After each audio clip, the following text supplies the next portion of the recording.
रामधारी खंड एक प्रतिलेखन संख्या 43। डिक्टेशन स्टार्ट होगी 5 सेकंड बाद। स्टार्ट। माननीय सभापति महोदय, मैं आपका बहुत आभारी हूँ जो आपने मुझे इस बिल पर बोलने के लिए समय दिया है। यह जो बिल सहकारिता समिति को एक समिति में भेजने का निश्चय किया गया है, जिस पर कल से बहस हो रही है, उस पर मैं आपके आदेश से कुछ कहना चाहता हूँ।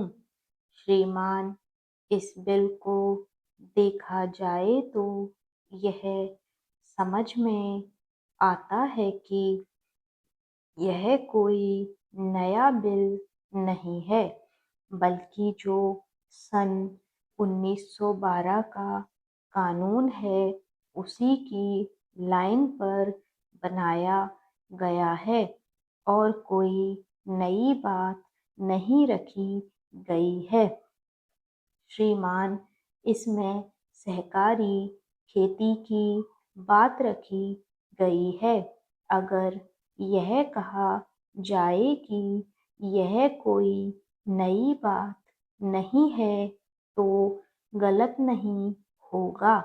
जहाँ तक सहकारी खेती का संबंध है, तो उसकी तरफ जनता और विशेषकर किसानों का बिल्कुल कोई झुकाव नहीं है और उनका झुकाव ना होने के कारण उन्होंने उसे उस सीमा तक नहीं अपनाया जितनी सरकार को आशा थी।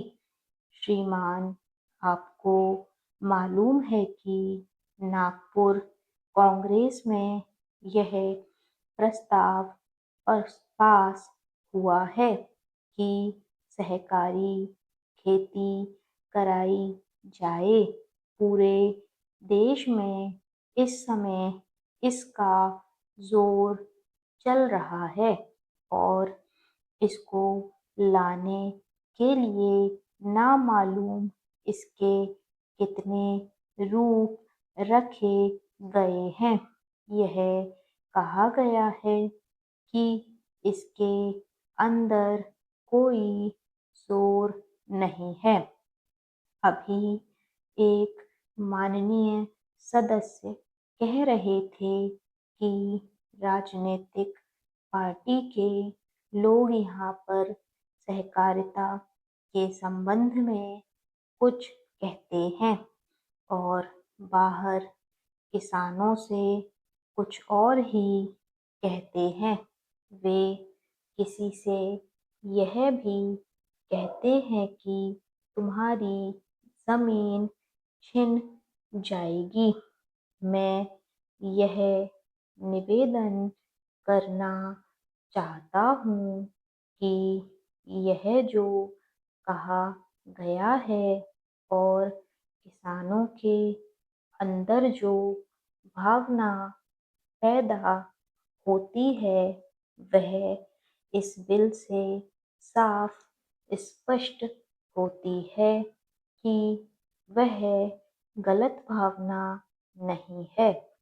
मैं यह जानता हूँ कि जब किसान पार्टी का जोर बढ़ा और किसानों की आवाज़ ऊंची हुई, तो सरकार ने और हमारे नेताओं ने यह कहना शुरू कर दिया कि हम सहकारी खेती को किसानों के ऊपर लादना नहीं चाहते, बल्कि यह तो किसानों की इच्छा पर है।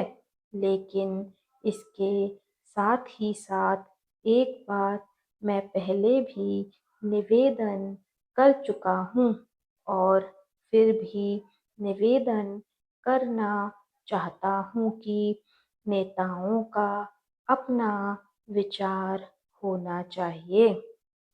किसी सभा में जब यह कहा गया कि यह जो सहकारी खेती शुरू की गई है, यह तो अंत में सामूहिक खेती की तरफ ले जाएगी,